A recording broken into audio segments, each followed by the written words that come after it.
ఎస్తేరు గ్రంథము. ఎస్తేరు గ్రంథము ఈ రోజున మనము కొంత ఆలోచన చేస్తాం. ఈ ఎస్తేరు గ్రంథం ఏంటి, ఎందుకు ఈ రోజున ఈ ఎస్తేరు గ్రంథము అనే అంశం నేను చెప్పాలనుకున్నానంటే, ఎస్తేరు గ్రంథంలో ఒక అన్యుల దేశంలో యూదులు ఎలా బ్రతకాలో చెప్తుంది. ఒక అన్యుల దేశంలో యూదులు ఎలా బ్రతకాలో చూపిస్తుంది గ్రంథం. అందుకోసం ప్రత్యేకించి ఆ పాయింట్ ఎన్నుకోవడానికి కారణం ఏంటి అని అంటే, ఇప్పుడు మన పరిస్థితులు, మన పౌరస్థితి పరలోకం. మన పౌరస్థితి పరలోకం అందు ఉంది. మనం ఎక్కడ బ్రతుకుతున్నాం? క్రైస్తవులకు ఇది అంత బాగా పరిచయమైనటువంటి మాట. భారతదేశంలో పుట్టాం కాబట్టి భారతీయులం. ఈ భారతదేశము భారతీయులైనటువంటి ప్రతి ఒక్కరికి హక్కులు కల్పించింది. సో ప్రాథమిక హక్కులు ఉన్నాయి, ఇంకా చాలా హక్కులు ఉన్నాయి. We are Indians. దేశ పరిస్థితులు ఎలా తయారైపోయాయి ఇప్పుడు ఆలోచన చేస్తే, మీరు ఈ మతం వాళ్ళు కాదు, వేరే మతాన్ని వాళ్ళు, మీరు వేరే దేశాలకు పోండి అన్నంత అజ్ఞానపు మాటలు మాట్లాడుతూ ఉన్నారు ప్రజలు. ఓకే, ప్రస్తుత పరిస్థితి ఎలాగుందో చెప్తా ఉన్నా. మీరు సోషల్ మీడియా చూడండి. ఈ మధ్య నేను కొంచెం ఆ వీడియోలు చూస్తూ ఉంటే, ఈవెన్ క్రైస్తవ ఛానల్స్లో కూడా వచ్చి నెగిటివ్గా కామెంట్లు పెడతా ఉన్నారు. లేదు, వాళ్ళ ఛానల్స్లో చూస్తే క్రైస్తవం మీద ఎంత ద్వేషం అంటే అంత ద్వేషం నింపుకొని ఉన్నారు ప్రజలు.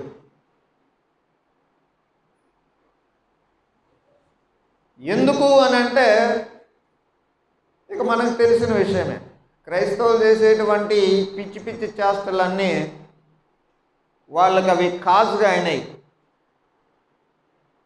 క్రైస్తవులు ఆఫ్ నాలెడ్జీతో చేసేటువంటి తెక్క తెక్క చేష్టలన్నీ వాళ్ళకి కారణాలు అయినాయి. దశంభాగాలని ఇలాంటి, అదే వాళ్ళకు ట్రంప్ కార్డ్ లాగా అయింది. పాస్టర్లు అందరూ దశంభాగాలు తీసుకుంటుంటారు. ఓకే,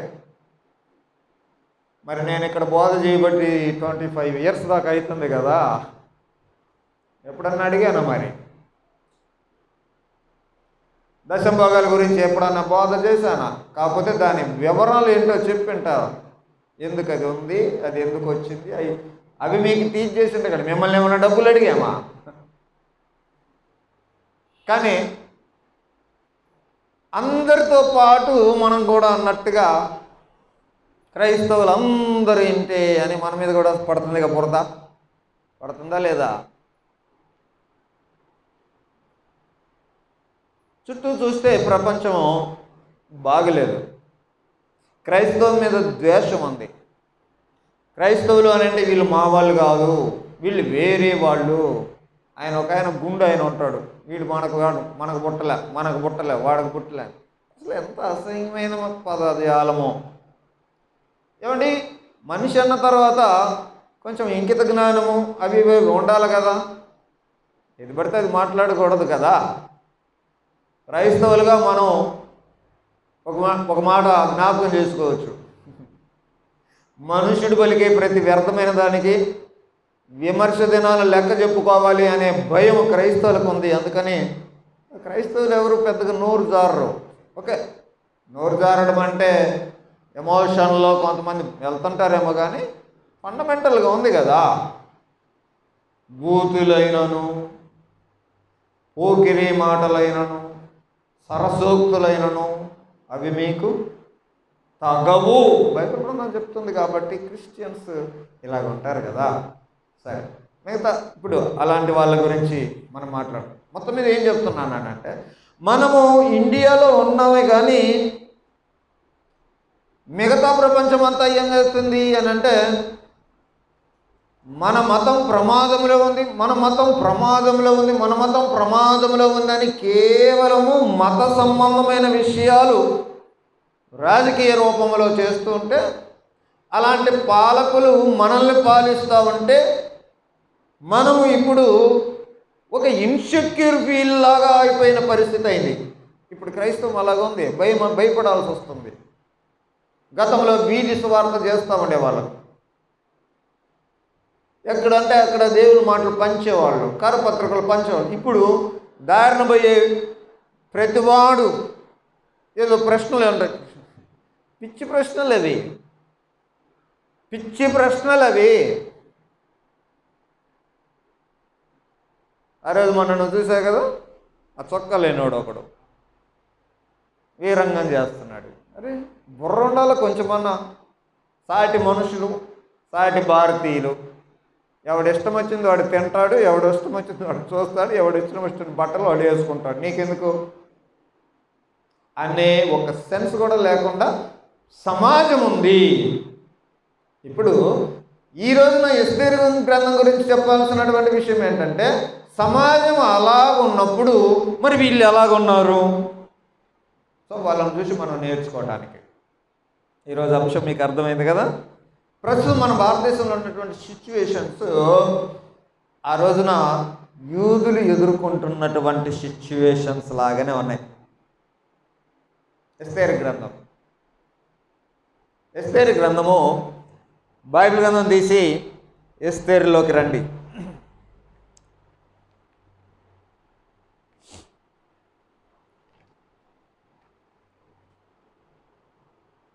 ఎస్తేరు గ్రంథం పాత నిబంధనలో 414 పేజీలు కూడా చెప్పాల్సి వస్తున్నట్టుంది కొన్ని రోజులకి.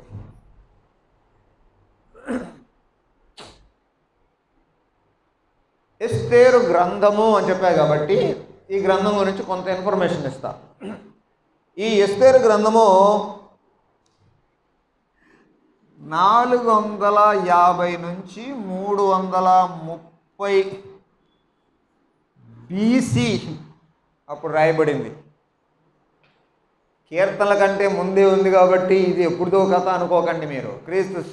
క్రీస్తు పూర్వం, బిఫోర్ క్రైస్ట్, క్రీస్తు పూర్వము 450 సంవత్సరం నుండి 330 ఆ మధ్యలో రాయబడింది ఇది.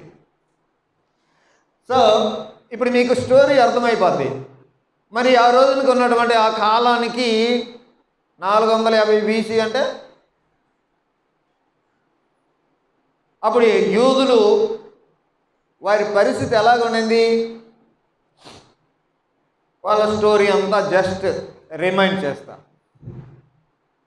అబ్రాహామును దేవుడు పిలుచుకున్నాడు, నీ సంతానాన్ని అన్నాడు. అది యాకోబు సంతానం ఇశ్రాయేలులు అయ్యారు. వారు 12 గోత్రాలు అయిపోయారు కదా. ఈ 12 గోత్రాల వాళ్ళు ఐగుప్తులో బానిసలు అయిపోయారు. సరే, బానిసలుగా బతుకుతున్నాం. బానిసలు అంటే వాళ్ళ డ్రెస్సు, వారి స్థితిగతులు ఎలాగున్నాయో అర్థమైంది కదా.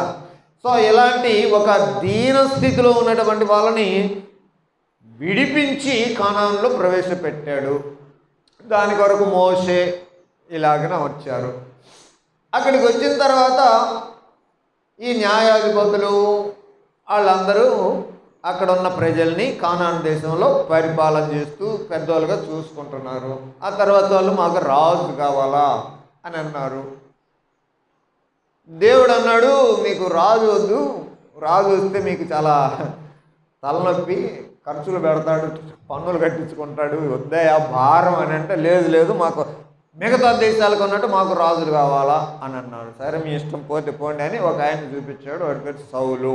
ఓకే, సౌలు పరిపాలన చేస్తున్నాడు.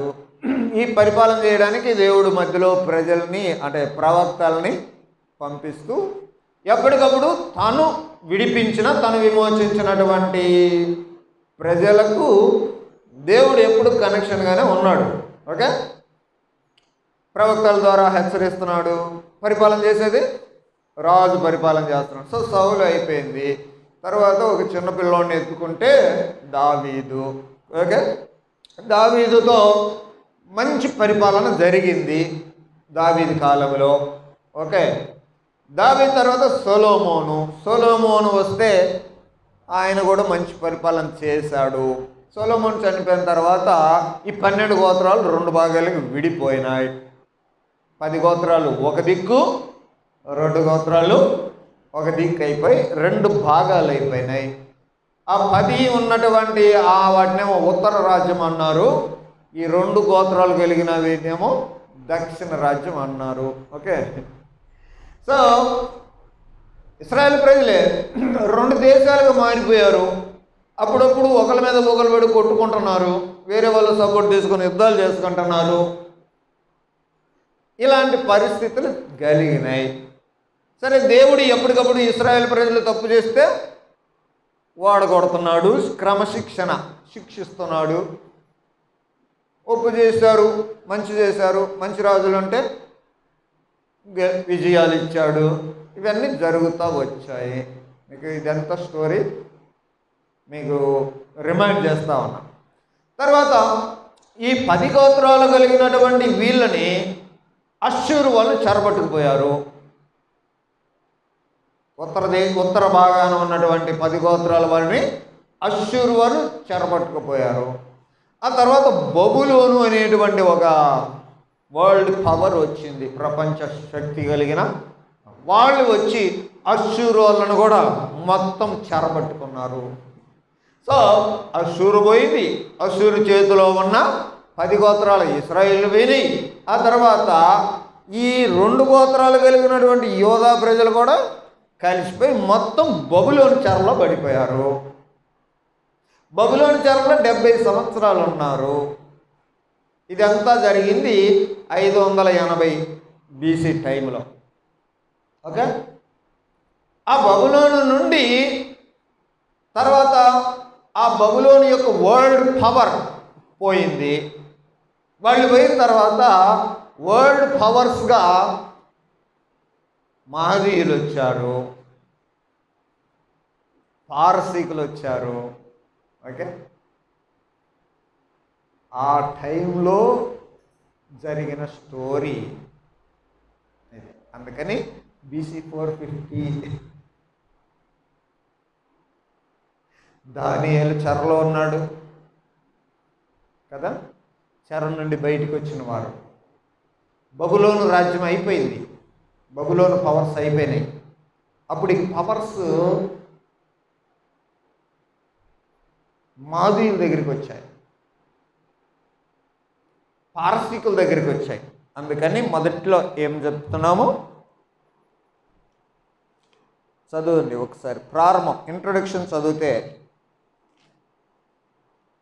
అహష్వేరోషు దినములలో జరిగిన చర్యల వివరము. హిందూ దేశం మొదలుకొని కూషు దేశం వరకు 127 సంస్థానములను అహష్వేరోషు ఏలెను. ఆ కాలమందు రాజైన అహష్వేరోషు షూషను కోటలో నుండి రాజ్య పరిపాలన చేయుచుండగా, సో అహష్వేరోషు రేపేం దేవుని పిల్లరా, ఆ రోజున ఉన్నటువంటి సిచ్యువేషన్ ఏంటో మనకు తెలియాలి కాబట్టి ఈ స్టోరీ, ఈ బ్యాక్గ్రౌండ్ అంతా మీకు చెప్పాను నేను. ఇప్పుడు సిచ్యువేషన్ ఎలాగుంది? వీళ్ళు బబులోను చెరలో నుండి ఎజ్రా నెహెమ్యాల తర్వాత, బబులోనులో ఉన్నటువంటి 70 సంవత్సరాల తర్వాత మీరు యెరూషలేము వెళ్ళేవాళ్ళు వెళ్ళొచ్చు అని కోరేషు ఆజ్ఞాపిస్తే, ఆ అవకాశం ఇస్తే 3 గ్రూపులుగా వెళ్ళారు. అది ఎజ్రా నెహెమ్యా కాలంలో జరిగినటువంటి పని. ఎజ్రా కాలంలో వెళ్ళారు. ఎక్కువ శాతం బబులోను చెరలో ఉన్నటువంటి యూదుల్లో ఉండేటువంటి లేవీయులు ఉన్నారే, ఆ లేవీయులు అక్కడ దేవాలయం కట్టాలి మేము, మా దేశానికి మేము వెళ్ళాలి, మా దేశానికి మేము వెళ్ళి దేవాలయం కట్టుకోవాలి అంటే కోరేష్ కూడా ఆర్డర్ వేశాడు. ఓకే, నువ్వు వెళ్ళు, మీరు వెళ్ళండి, పర్లేదు. ఆ రోజుల్లో ఆ చక్రవర్తి యొక్క ఆలోచన ఏంటంటే, మీరు ఇప్పటిదాకా బానిసలుగా మా దేశంలో ఉన్నారు, మీ దేశానికి మీరు వెళ్ళండి, వెళ్ళి మీ గుడి మీరు కట్టుకోండి, మీ దేవుని కూడా ప్రార్థన చేసుకోండి, మా గురించి చెయ్యండి. అది తన ఆశ, మా గురించి కూడా ప్రార్థన చేయండి అని. ఆ చొప్పున వెళ్ళారు. ప్రియులారా, బబులోనులో ఉన్నటువంటి ఆ చెరలో నుండి ఇశ్రాయేలు ప్రజలు అందరూ వెళ్ళిపోలే, అందరూ వెళ్ళలే. 70 సంవత్సరాలు అండి ఒక చోట ఉన్నారు. అక్కడుండి బానిసల చెర అన్నారే కానీ వాళ్ళకేం పెద్ద రెస్ట్రిక్షన్స్ ఏమి లేవు. వ్యాపారాలు చేసుకున్నారు, అక్కడక్కడ బాగానే సెటిల్ అయ్యారు 70 సంవత్సరాల్లో. ఇప్పుడు ఇవన్నీ మీకు ఏమర్థం అవుతుందంటే, గో బ్యాక్ మార్వాడి అనే సిచ్యువేషన్ ఇప్పుడు ఉంది కదా. గో బ్యాక్ మార్వాడి అని తెలంగాణలో పెద్ద గందరగోళం జరుగుతుంది. అంటే ఎక్కడి నుండో ఇక్కడికి వచ్చారు, బిజినెస్లు చేసుకుంటున్నారు. ఇవన్నీ ఇప్పుడున్న పరిస్థితులే కాదు, ఎప్పుడూ ఉన్నాయే, అంతకుముందు కూడా ఉన్నాయే. ఇశ్రాయేలీయులు ఇక్కడ సెటిల్ అయిపోయారు బాగా.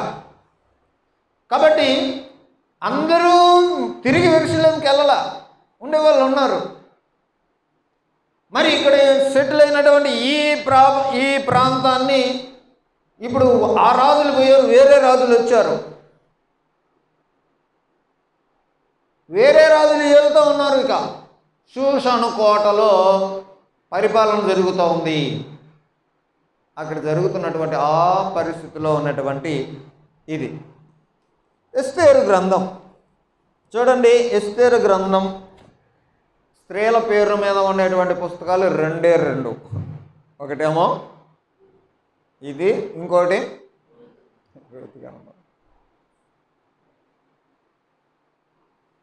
బైబిల్లో ఉన్నటువంటి 66 పుస్తకాల్లో దేవుడు అనే పదమే లేకుండా ఉండేటువంటి 2 పుస్తకాలు ఉన్నాయి.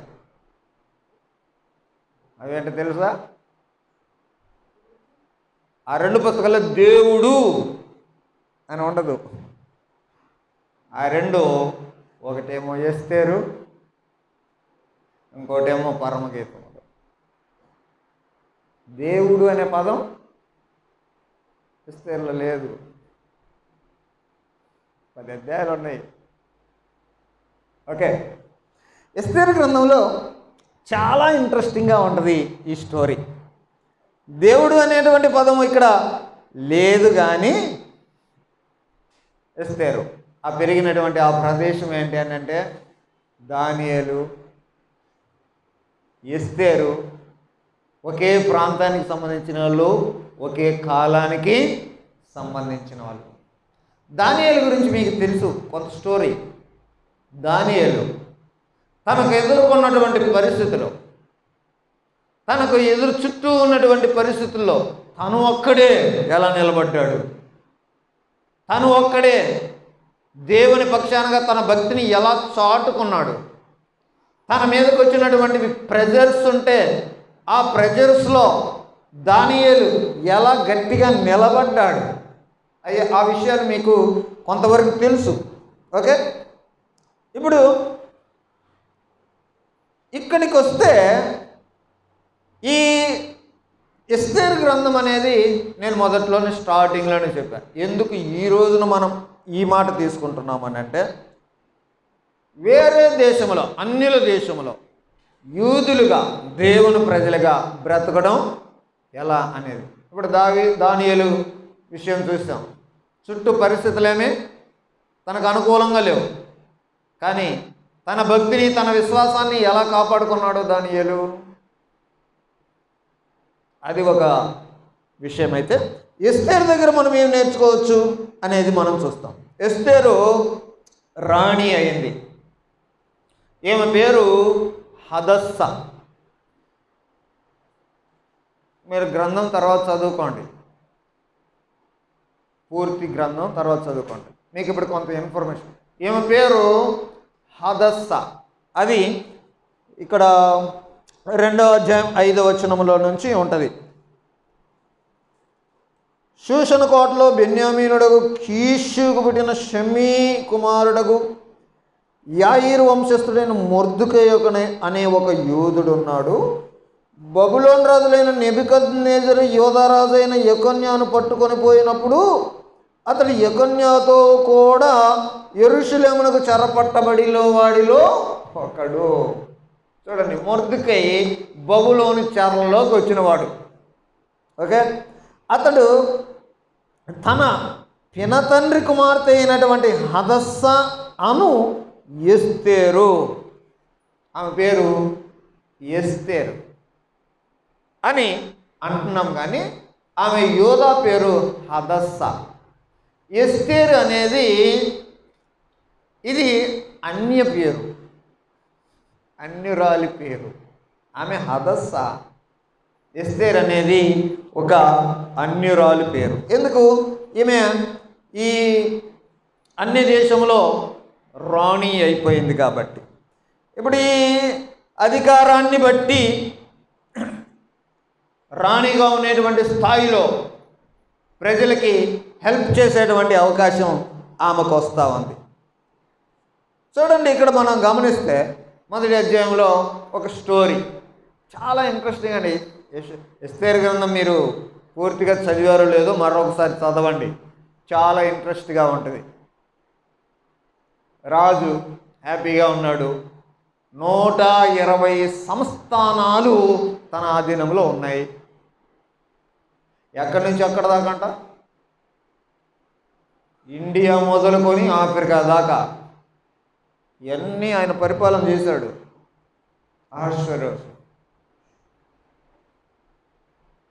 అహష్వేరోషు అలాగ పరిపాలన చేస్తూ సో పెద్ద కింగ్డమ్, వరల్డ్ పవర్స్ అన్నారు ఆ రోజు.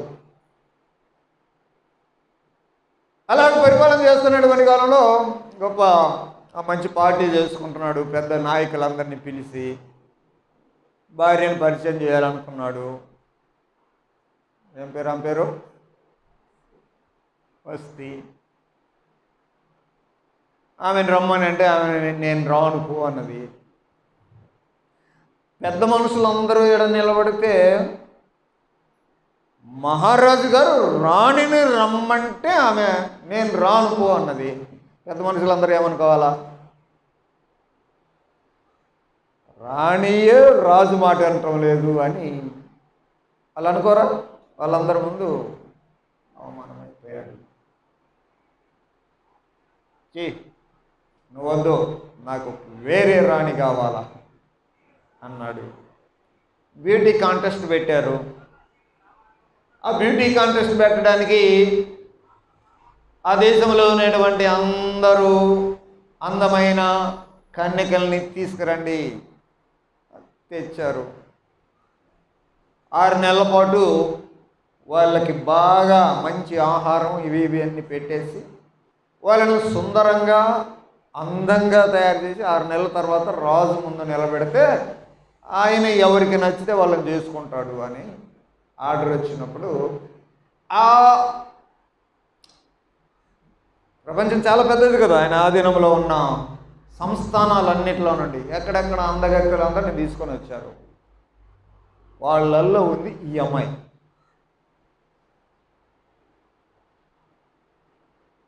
బబులోను చెరలోకి చేర్చబడ్డటువంటి మొర్దుకై టైంలో తన పినతండ్రి కుమార్తె తను అడాప్ట్ చేసుకున్నాడు, దత్తత తీసుకున్నాడు. వాళ్ళ చిన్నాన్న కూతురు అంట. మొర్దుకై వాళ్ళ చిన్నాన్న కూతురు, తల్లిదండ్రులు లేడు, ఈయన పెంచుకుంటున్నాడు. అందంగా ఉంది కాబట్టి ఈమెను తీసుకుపోయి అక్కడ పెట్టారు. 6 నెలల పాటు వాళ్ళను అందంగా తయారు చేయడానికి జరిగే ఏర్పాట్లన్నింటిలో వాళ్ళు చేస్తూ ఉన్నారు. సరే, అది జరుగుతుంది.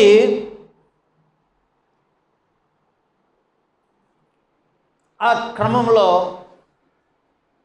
రాజు రావటం, ఏమైనా చూడటం, ఏమైనా సెలెక్ట్ చేయటం, రాణి అయిపోయింది. అలాగనే ఎస్తేరు రాణి అయ్యింది.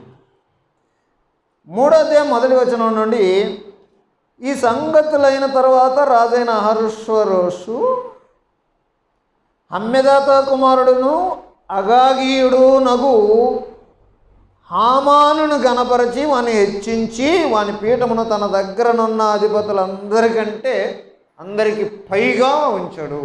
సో చక్రవర్తి ఇక రాణి సెలెక్ట్ అయింది, రాణిగారు ఎస్తేరు అయిపోయింది. తన దగ్గర ఉన్నటువంటి వాళ్ళలో హమాను అనే అతన్ని గొప్ప చేసి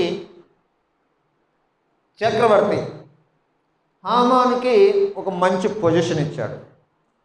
ఇప్పుడు ఈ హామాను బ్యాక్గ్రౌండ్ మనం తెలుసుకుంటే, ఎవరితను?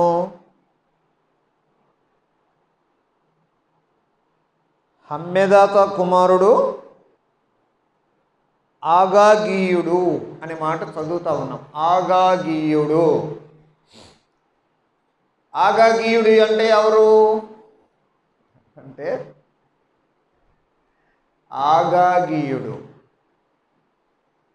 అగాగు అనేటువంటి ఒక రాజు ఉన్నాడే,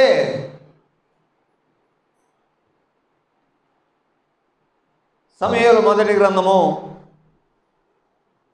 15వ అధ్యాయం, సమూయేలు మొదటి గ్రంథం 15వ అధ్యాయం 33వ వచనం చదువుదాం.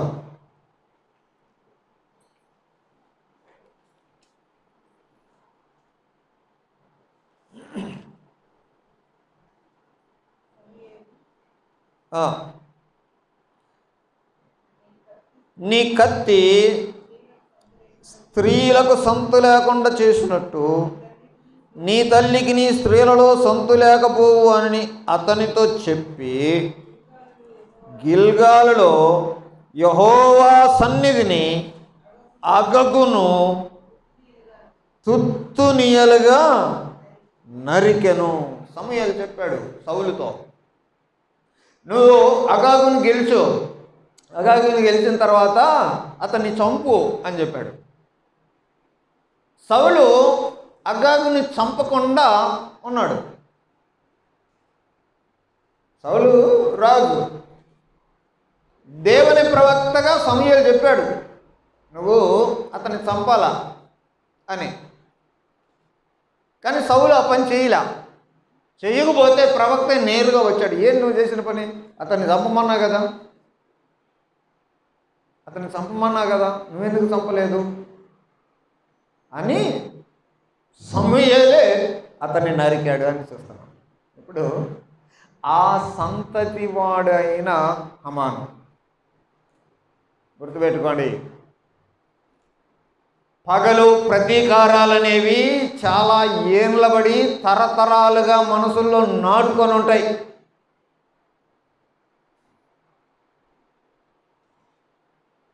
హమాను తర్వాత ఇశ్రాయేలు ప్రజలకు ఏం చేస్తున్నాడు అనేటువంటి విషయాలు మీరు అర్థం చేసుకుంటే అర్థమవుతుంది కదా. మీరు చదవండి 5వ అధ్యాయం 14వ వచనంలో, ఎస్తేరు 5:14.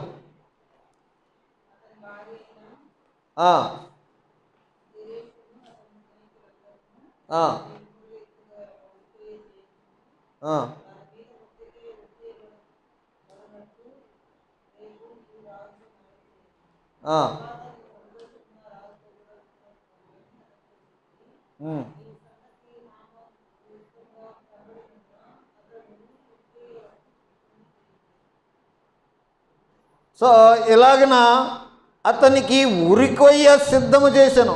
3వ అధ్యాయం 11వ వచనం చదవండి. 3వ అధ్యాయం 11వ వచనం, ఆ వెండి నీకు ఇయ్యబడి ఉంది, నీ దృష్టికి ఏది అనుకూలమో అది ఆ జనులకు చేయనట్లుగా వారును నీకును అప్పగింపబడి ఉన్నారని రాజు సెలవిచ్చాడు.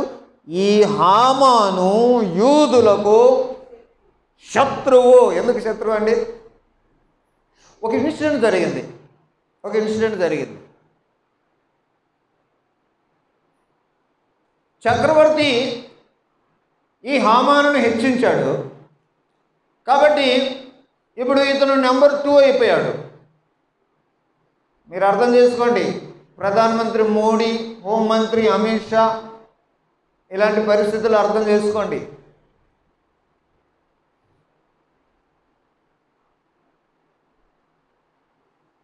ఇప్పుడు చక్రవర్తి ఇతన్ని హెచ్చించినప్పుడు మిగతా వాళ్ళందరూ కూడా హామానును గౌరవించాల్సినటువంటి పరిస్థితుల్లో ఇతను వచ్చేటప్పుడు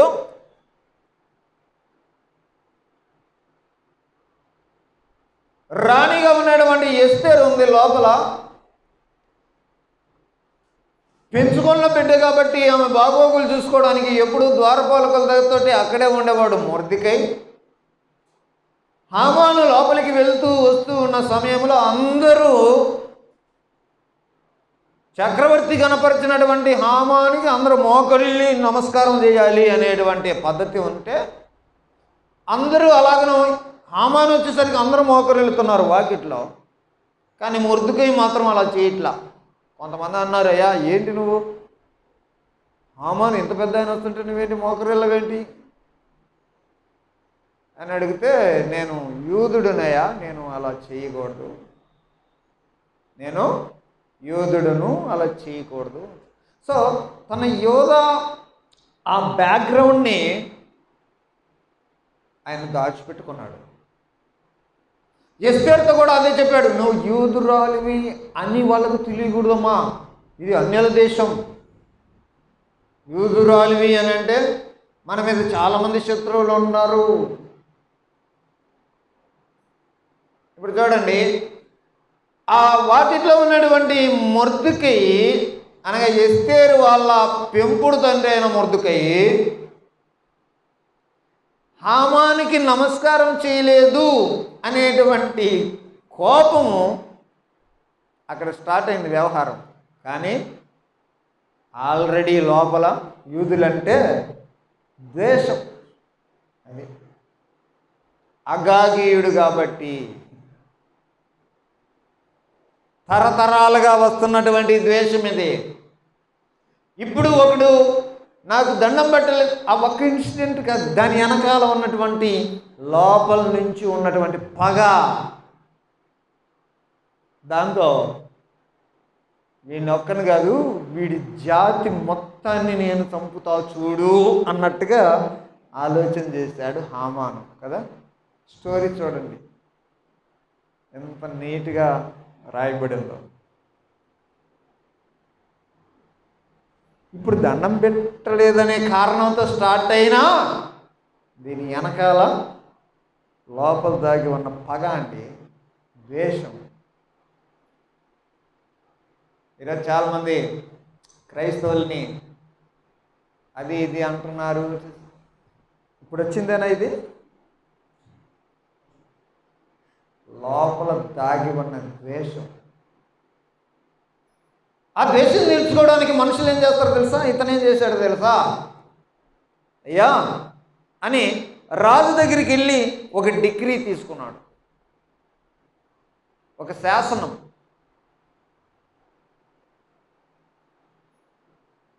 నీకు గౌరవం ఇవ్వనటువంటి ఒక జాతి ఉంది, ఆ జాతి మొత్తాన్ని చంపాల. ఎక్కడెక్కడ ఉంది జాతి? శూషణ కోటలోనేనా?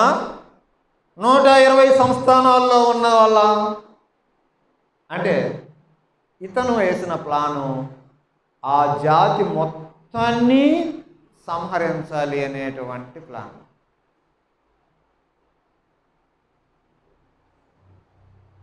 ఆయన డిగ్రీ వేశాడు, శాసనం జరిగింది, ఉంగరపు ముద్ర కూడా పడింది. యూదులందరూ ఆ రోజు చచ్చిపోవాల్సిందే. ఎందుకనంటే 120 సంస్థానాలనంటే ఇండియా మొదలుకొని ఆఫ్రికా దాకా అని అన్నాడు కదా. అదే కూష్ దేశం అని అంటే కింద ఆఫ్రికా అని ఉంటుంది మొదటి అధ్యాయం దగ్గర. ఇండియా నుండి ఆఫ్రికా దాకా ఆయనే ఏలుబడి. అనగా ఈ మధ్యలో ఉన్నటువంటి ఎక్కడెక్కడ చెదిరిపోయినటువంటి యూదా జాతి మొత్తాన్ని చంపండి శాసనమైంది. ఒకవేళ ఆ రోజు కనుక అదే జరిగింటే ఈరోజు యూదులు ఎవరు భూమి మీద ఉండేవాళ్ళు కాదు. యూదులు ఎవరు లేకపోతే యేసుక్రీస్తు ఉండేవాడు కాదు. యేసుక్రీస్తు లేకపోతే మనుషులకి పాప క్షమాపణ ఉండేదేమి కాదు.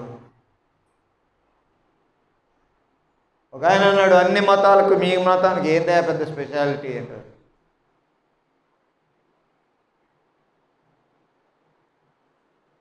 మా మతంలో ఏముందంటే క్షమాపణ ఉంది. క్రైస్తవులు ఏముందనంటే క్షమాపణ ఉంది, ఫర్గివ్నెస్ ఉంది. ఎలాగుంటుంది అని అంటే శిక్ష అనేది ఆయన అనుభవించాడు కాబట్టి, ఆయన రుణము చెల్లించాడు కాబట్టి, లోను ఆయన కట్టాడు కాబట్టి, నేను కట్టానులే నువ్వు పో అని నిన్ను క్షమించేటువంటి అధికారం ఆయనకే ఉంది, యేసు ప్రభుకే ఉంది. ఈ ఫండమెంటల్స్ గుర్తుపెట్టుకోండి. ఏముంది క్రైస్తవంలో స్పెషాలిటీ? క్షమాపణ ఉంది. ఎందుకు వచ్చింది క్షమాపణ?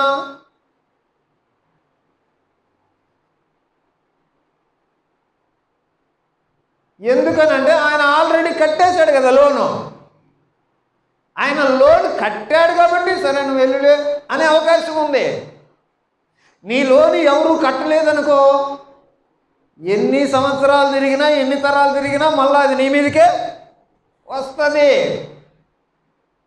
ఇప్పుడు క్రైస్తవ్యంలో ఏముంది అని అంటే యేసుక్రీస్తు తన శరీరమందు మన పాపములకు శిక్ష భరించాడు కాబట్టి ఓకే ఐ ఫర్గివ్ యూ అని ఆయన అడగలుగుతున్నాడు. ఎందుకంటే నీ లెక్క శిక్ష చెల్లించబడింది కాబట్టి, శిక్ష ఆయన అనుభవించాడు కాబట్టి, అందుకని యేసుక్రీస్తులో క్షమాపణ ఉంది. అర్థమైందా? మరేంటి ఎంతగా కొత్తగా ఎన్నట్టు చేస్తున్నావు? చాలాసార్లు చెప్పాను కదా ఇది. ఓకే, ఆ రోజు కనుక హామాను చేసిన ప్రయత్నంలో యూదులందరూ చచ్చిపోయి ఉంటే ఈరోజు మనిషికి రక్షణ కూడా లేదు. ఇలాంటి ఒక భయంకరమైనటువంటి ఎటు చూసినా ప్రమాదం, ఎటు చూసినా అపాయం, మొర్దెకై పరిస్థితి చూస్తే తాను యోధుడని చెప్పుకోలేనటువంటి పరిస్థితి, అలాగను తన మూలాలని వదిలిపెట్టేటువంటి పరిస్థితి కాదు. చూడండి ఎలాగుందో. అందరూ మోకాల్లోది దండం పెడుతుంటే మరి ఈయన పెట్టకూడదు. ఎలా బ్యాలెన్స్ చేసుకోవాలండి? ఆమె యూదురాలు అని తెలియకూడదు. ఎందుకనంటే యూదులు అని అంటే వారి దేశంలో చీప్ మెంటాలిటీ, చీప్ వాళ్ళు. ఎవరేది అన్య దేశంలో. అందుకని మొదటిగా చెప్పాడు, అమ్మా హదస్సా నువ్వు యూదురాలు అని వాళ్ళకి తెలియకుండా చూసుకోమా. అందుకని అడిగి పోయి ఎస్తేరు అయింది. ఎస్తేరు అనే ఒక అన్య పేరు పెట్టుకుంది, అన్య పేరు. ప్రియులారా, సో దీని వెనకాల అంతటిని ఏమి గమనించవచ్చు ఈ గ్రంథంలో? దీని వెనకాల అంతా ఒక దేవుని ప్రణాళిక ఉంటుంది అనే విషయాన్ని గుర్తుపెట్టుకుందాం. ఇక్కడ ఈ పాయింట్ నేను ప్రత్యేకించి చెప్పాలనుకుంది, వాళ్ళకునేటువంటి పరిస్థితి, వాళ్ళకునేటువంటి ఆ భయం, వారి చుట్టూ పొంచి ఉన్న శత్రువు, వారి నాశనానికి చుట్టూ మిగతా వాళ్ళు చేస్తున్న ప్రయత్నం. అదే కదా మనం చదివాం 5వ అధ్యాయం 14వ వచనంలో. ఏం చెబుతుంది? ఆయన భార్య అంట. ఈ ఆడవాళ్ళు ఉన్నారే, వీళ్ళు ఎప్పుడు భలే ప్లాన్లు వేస్తుంటారు. ఏమండి? అతని భార్య అయిన జరహు, ఎవరి భార్య? హామాను భార్య, జెరెషు అతని స్నేహితులు చెప్తున్నారు ఏమని, 50 మోరుల ఎత్తుగల ఒక కొయ్య చేయించు, దాని మీద మొర్దెకైని ఉరిది అని అంటే, సరే సరే బాగుందని ఇలాంటి ఫ్రెండ్స్, ఇలాంటి పార్ట్నర్స్ ఉన్నారు. అతని మరణానికి జరుగుతున్నటువంటి ప్లాన్లు, సో పక్క ప్లానింగ్తో వాళ్ళని చంపాలనేటువంటి ప్రయత్నం జరుగుతూ ఉంది. ఏమన్నా దేవుని పిల్లారా, ఇలాంటివన్నీ చూస్తూ ఉంటే యూదుల యొక్క ఆ వంశాన్ని నాశనం చేయడానికి ఇప్పుడు హామాను పూనుకున్నట్టుగా చూస్తూ ఉన్నాం. హామాను మీకు తెలుసు కదా, యూదులను సంహరించడానికి, నేను ఇందాక చెప్పాను, యూదులు గనక ఆ రోజు అంతమైపోయింటే యూదా జాతి లేదు, యేసుక్రీస్తు వచ్చేది లేదు, యేసుక్రీస్తు రాకపోతే మనుషులకి పాప క్షమాపణ లేదు. అయితే యేసుక్రీస్తు మానవుల మానవులు రక్షించడానికి ఆయన భూమి మీదకి రావాలనేది దేవుని సంకల్పం. దేవుడు తన ప్రజల్ని ఎప్పటికప్పుడు కాపాడుకుంటూనే వస్తాడు. హెబ్రీ పిల్లలందరినీ చంపేయాలి అని ఫరో ప్రయత్నం చేశాడు, అవునా? ఫరో అప్పుడు ఇశ్రాయేలీలందరూ ఆ ఫరో ఆధీనంలో ఉన్నారు కదా, అప్పుడు సంహరించుదాం అనుకున్నాడు. హామాను యూదులను మొత్తాన్ని చంపాలనుకున్నాడు. ఆ తర్వాత యేసుక్రీస్తు కాలంలో కూడా ఈ మగపిల్లలందరినీ చంపేయాలి అంటే ఈ వంశం మొత్తం నాశనం చేయాలని ఎంత ప్లాన్లు చేస్తారండి.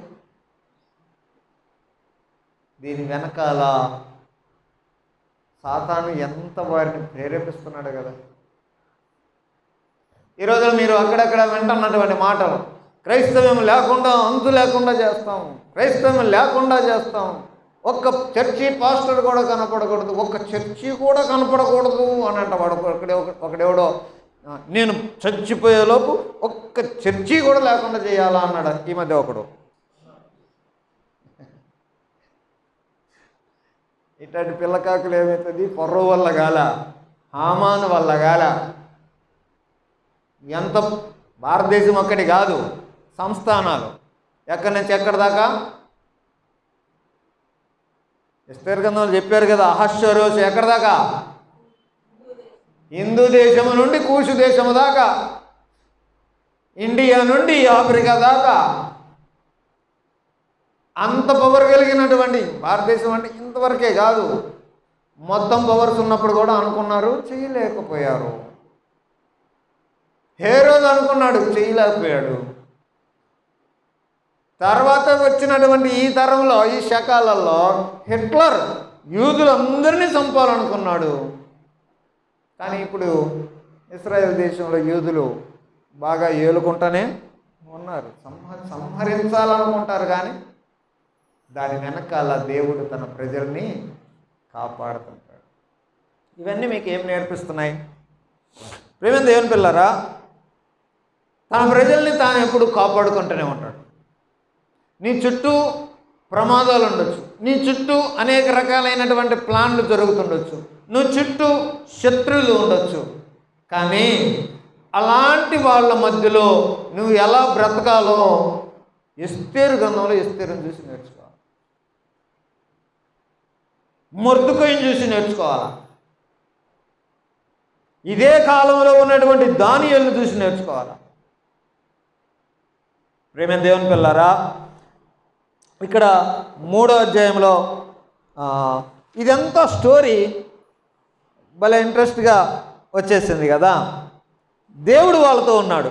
6వ అధ్యాయం 1వ వచనంలో స్టోరీకి టర్నింగ్ పాయింట్ ఇది. ఇప్పుడు ఇక్కడ ఉన్నటువంటి 10 అధ్యాయాల్లో 1 నుండి 5 అధ్యాయాల దాకా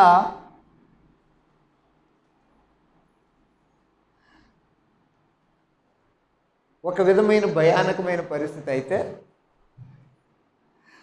6 నుండి 10 అధ్యాయాల దాకా వాళ్ళ విడుదల. 6వ అధ్యాయం ప్రారంభంలో ఏముంది? ఎస్తేరు గ్రంథం 6వ అధ్యాయమే కదా. ఇదంతటికి కారణం చూడండి, దేవుడు తన ప్రజల్ని ఎలాగన రాజుకు నిద్రపట్టని ఒక రాత్రితో ప్రారంభమైంది. దేవుడి యాక్షన్స్ తీసుకుంటే రాజుకు నిద్ర పట్టలేదంట ఒక రాత్రి. రాజుకు నిద్ర పట్టకపోతే ఏమైంది? ఏం చేద్దామా అని రాజ్యపు సమాచార గ్రంథముని తెమ్మని రాజుకి ఆజ్ఞయిస్తే అది రాజు ఎదుట చదివి వినిపింపబడెను. సో నిద్రపట్టలేదు కాబట్టి రాజ్యంలో ఏం జరుగుతుంది తెలుసుకోవాలనుకున్నాడు. సో సమాచార గ్రంథం ఉంది, దాన్ని తీసుకొని వచ్చి చదువుతా ఉంటే అప్పుడు ఒక కథ వినపడింది. అంతకుముందు ఒక రోజు జరిగింది, అది ఏం జరిగింది అనే దానికి సరే దాని గురించి మీకు 2వ అధ్యాయంలో ఉంటుంది. 2వ అధ్యాయంలో 2వ అధ్యాయం 21 నుంచి, ఆ దినములలో మొర్దెకై రాజు గుమ్మములో కూర్చొని ఉండగా రాజు యొక్క 2 షండులైన బిగ్గాను తెరషు అను ద్వారపాలకులు కోపోద్రేకులై రాజైన అహష్వేరోషును చంపుటకు ఆలోచించుకొని ఉండిరి. ఈ సంగతి మొర్దెకైకి తెలియబడినందున అతడు దానిని రాణి అయిన ఎస్తేరుకు చెప్పాడు. ఎస్తేరు మొర్దెకై యొక్క పేరిట రాజునకు దాన్ని తెలియజేసింది. ఈ సంగతిని గురించి విచారణ చేయగా అది నిజమైంది. కాబట్టి వాళ్ళిద్దరిని చెట్టు కురితీశాడు చక్రవర్తి. ఇది జరిగింది ఒకప్పుడు. ఎప్పుడు రాణి ఎస్తేరు రాణి అయినటువంటి ఆ కొత్తలో, మొర్దెకై ఏమో పెంపుడు బిడ్డ కాబట్టి ఆమె బాగోగులు చూసుకోవడానికి వాకిట్లో ఉన్నాడు. ఆ వాకిట్లో హామానుకు సంబంధించిన విషయాలు ఇందాక మనం విన్నాం. ఆ సమయంలో జరిగినటువంటి ఒక ఇన్సిడెంట్ ఏంటి? 2 ద్వారపాలకులు చక్రవర్తి మీద కోపోద్రేకులై చక్రవర్తిని చంపుదామని ఆలోచన చేసుకుంటున్నారు. ఈ సంగతి మొర్దెకైకి తెలిసింది. దీన్ని చిన్నగా ఎస్తేరుకి సమాచారం ఇచ్చాడు. ఆమె రాజుతో చెప్పింది. వాళ్ళు ఎవరో కనుక్కున్నారు. ఇది సమాచార గ్రంథం ముందు రాయబడి ఉంది. దాన్ని చదివాడు. చదివి అరే వాళ్ళకి నేను అతనికి మొర్దెకైకి నేను ఏమైనా ఇచ్చానా? ఏమి ఇయ్యలేదయ్యా. అతనికి రావాల్సిన క్రెడిట్స్ రివార్డ్స్ ఏమి ఇయ్యలేదయ్యా. అలాగా పిలిపియండి అతన్ని. చూసారా, పిలిపించారు. వీళ్ళరా ఇలాగిన ఇంత ఇంట్రెస్టింగ్ విషయాలన్నీ రాయబడి ఉన్నాయి కదా. ఇంకా మీరు చదువుకుంటూ వెళ్తే చాలా విషయాలన్నీ చూస్తాం. ఇక్కడ ముఖ్యమైన 3 విషయాలు చెప్పి నేను క్లోజ్ చేయాలి. ఈ గ్రంథం చదువుతూ ఉన్నాం.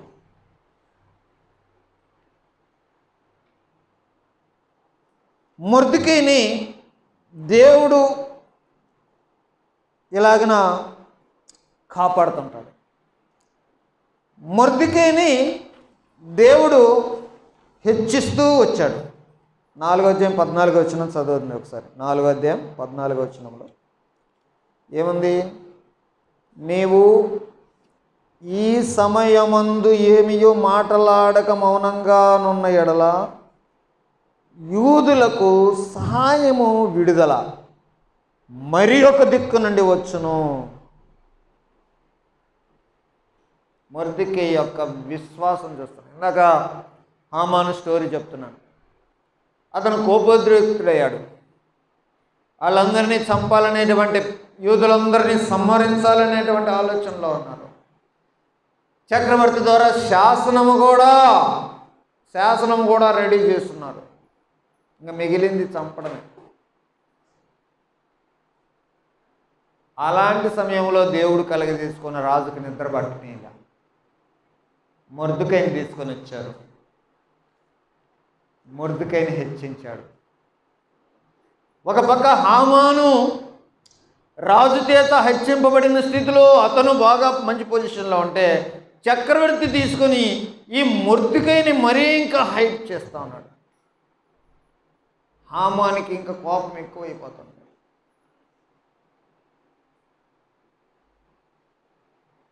ఈ సంగతి ఇశ్రాయేలీయులందరినీ అనగా యూదులందరినీ చంపాలనేటువంటి ఆలోచన ఎస్తేరు దాకా మొర్దుకై తీసుకెళ్ళాడు.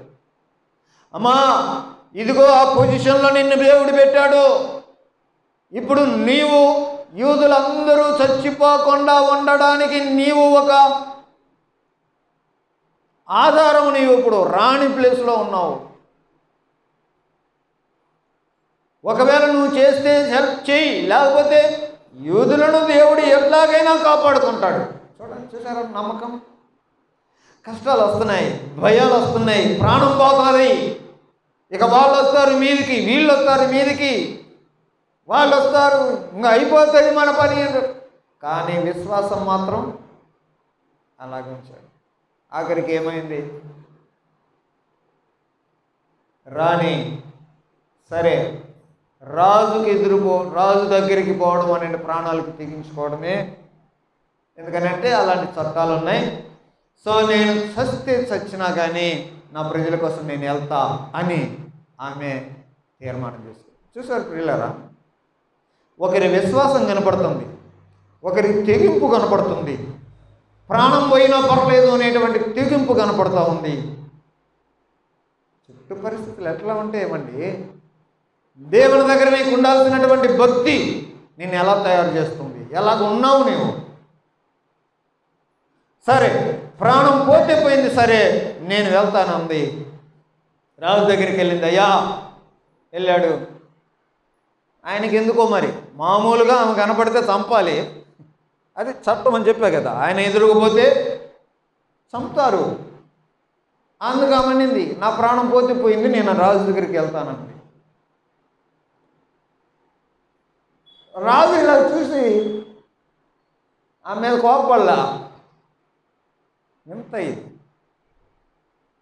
ఏమ్మా ఇలా వచ్చావు రాణి, ఏంటి ఇలా వచ్చావు అని అన్నాడు. అయ్యా నేను నీకు హామానికి విందు చేయాలనుకుంటున్నా. హామాను ఫుల్ ఖుషి. మోడీ, అమిత్ షా వీళ్ళిద్దరు కలిపి ఒక పార్టీ ఇస్తున్నారు. ఒకరు చూడండి ఎలాగుంటుంది చూసి. సో ఈయన ఫుల్ ఖుషి. వెళ్ళాడు, బాగా హ్యాపీగా బయటకు వస్తున్నాడు. బయటకు వస్తుంటే మొర్దుకై పేరు కనపడుతుంది. నరాలు చిట్లిపోతున్నాయి వీడికి. శత్రువు వాడిని చంపాలనుకుంటుంటే దేవుడు అతన్ని చక్రవర్తి ఎలా తీసుకెళ్తున్నాడని లోపల ఎంత ద్వేషం, ఎంత అసూయ. ఆ రోజు ఒకరోజు వాళ్ళిద్దరిని, రాజుని హామానుని కూర్చోబెట్టి ఎస్తేరు విందు చేసింది. అయ్యా రేపు నేను విందు చేస్తా, రేపు నేను మీకు విందిస్తానంది. ఈయన బాగా ఉల్లాసంగా హ్యాపీగా పోతున్నాడు హామాను. ఆ రోజు చక్రవర్తికి ఈ హామాను కథ మొత్తం, ఇతను ఎలాగన యూదుల మీద కుట్ర బన్నింది, ఎలాగన సంహరించాలని ఈ దొంగ తాకీదులు, వీటన్నిటి వెనకాల ఉన్న వీటి కుట్రలన్నీ చక్రవర్తికి చెప్పింది. చక్రవర్తి హామానుని చంపాడు. హామాను మొర్దుకైని చంపడానికి ఏదైతే కొయ్య తయారు చేసి పెట్టాడో ఆ కొయ్య మీద హామానుని చంపేటట్టుగా జరిగింది. సో అది స్టోరీ అక్కడ ఉంది. ఇప్పుడు ఈ మూడు విషయాలు ఏంటంటే ప్రియులారా, ఎట్టి పరిస్థితుల్లో కూడా దేవుడు కలగజేసుకుంటుంటాడు. ఇక్కడ దేవుడి పేరు లేదన్నాను కానీ దేవుడు కలగజేసుకోడా? చేసుకుంటాడా లేదా? తన ప్రజల్ని కాపాడుకోవడానికి ఆయన ఏం చేస్తాడు కదా. ప్రియులారా, ఇక్కడ 3 విషయాలు చెప్తానన్న కదా. అందులో దేవుడు ఒక్కొక్కరిని వాడుకుంటాడు, ఎవరో ఒకరి ద్వారా. అక్కడ మొర్దెకై అలాగన్నాడు. ఇదిగో ఎస్తేరు వెళ్ళి ధైర్యంగా రాజు దగ్గరికి వెళ్ళి నా ప్రజల పరిస్థితి అని చెప్పినప్పుడు విడిపించబడ్డారు కదా. లేకపోతే అందరూ నాశనం అయిపోయేవాళ్ళు కదా, యోధా జాతి మొత్తం స్మాష్ అయిపోయేది కదా. కాబట్టి ఎవరో ఒకరు నిలబడతారనేటువంటి విషయాన్ని గుర్తుపెట్టుకుందాం. ఇప్పుడు ఎవరో ఒకరు నిలబడతారు, ఎవరో ఒకరు వస్తారు. పరిస్థితులను బట్టి రాజీ పడకుండా నిలబడే వాళ్ళు ఉంటారు. మొర్దెకై లాగా అందరూ మోకాలేసి దండం పెడతారు, నేను పెట్టలేదే. అవసరాలు వచ్చినప్పుడు ఏమేమో ఎగదా దారులు ఎత్తుకుంటానంటారు. ఇతను అంటున్నాడు, సరే నువ్వు ఒక దారి, మమ్మల్ని రక్షించడానికి ఈ పరిస్థితులు వస్తే మమ్మల్ని కాపాడడానికే రాణిగా నువ్వు ఆ ప్లేస్లో ఉన్నావేమో, ఓకే. ఒకవేళ నువ్వు చెయ్యకపోయినా సరే మాకు మాత్రం ఎంత కాన్ఫిడెంట్ అండి. మొర్దెకైలో అనేటువంటి ఇలాగన ఒక ప్రత్యేకమైనటువంటి విషయాలు, రాజీ పడడం కంటే సావడమే మేలు అన్నట్టుగా అలాంటి తెగింపు. ఇలాంటి వారు ఎవరో ఒకళ్ళనిద్దరు నేను దేవుడు ఎన్నుకుంటాడు, కాపాడబడతామండి. ఇంకొక విషయం చేస్తే దేవుడు తన ప్రజల్ని కాపాడుకుంటాడు. ఇప్పుడు ఎస్తేరు నేను చస్తే చస్తా పోతానన్నది కానీ పోయింది పాపం, కానీ దేవుడు ఆమెను కాపాడండి కదా. దానియేలు కాపాడబడ్డాడు కదా సింహాల బోనులో. షడ్రక్ మెషక్ అబేద్నెగో కాపాడబడ్డారు కదా. కాబట్టి దేవుడు తన ప్రజలని కాపాడుకుంటుంటాడు. ఎందుకనంటే ఇవన్నీ దేవుడు నిర్ణయించేటువంటి విషయాలు ప్రియులరా, దేవుడు నిర్ణయించే విషయాలు. లోకంతో రాజీ పడిపోయి వాళ్ళ మాదిరి వీళ్ళ మాదిరి మనం ఉండాలని దేవుడు కోరుకోవట్లా. అందరిలాగే కలిసిపోండి ఉండిపోండి అని అంటంలా. ఫైనల్గా చెప్తా ఉన్నా, అన్యుల దేశంలో క్రైస్తవులు ఎలాగుండాలో, యూదులు ఎలాగున్నారు అది నేర్పించడానికి ఈరోజు మనకు ఉన్నటువంటి పాఠం. ఓవరాల్గా చెప్తా ఉన్నాం, ఇప్పుడు ఉన్నటువంటి ఈ రాజ్యాలు దేశాలు మీకు వచ్చే ప్రెజర్స్, మీకు వచ్చే ఒత్తిడులు ఇవన్నీ ఓవరాల్గా పైన దేవుడు చూస్తూ ఉంటాడు, దేవుని ఆధీనంలో ఉంటాయి. రాజ్యాలు రావాలన్నా రాజ్యాలు పోవాలన్నా దేవుని ఆధీనంలోనే ఉంటాయి. ఎవరు పదవిలో ఉండాలో ఎవరు పదవి పోవాలో దేవుడే నిర్ణయిస్తాడు. దేవుని నిర్ణయం అది, దేవుడే నిర్ణయిస్తాడు. ఓవరాల్గా దేవుడే ఆధీనంలో ఉండి తన ప్రజల్ని కాపాడుకుంటాడు. కాబట్టి మనము మన చుట్టూ ఉన్నటువంటి పరిస్థితులను బట్టి ఎలాగున్నాం, ఒక ఎస్తేరును చూసి నేర్చుకుందాం, మొర్దెకైని చూసి నేర్చుకుందాం, దానియేలును చూసి నేర్చుకుందాం.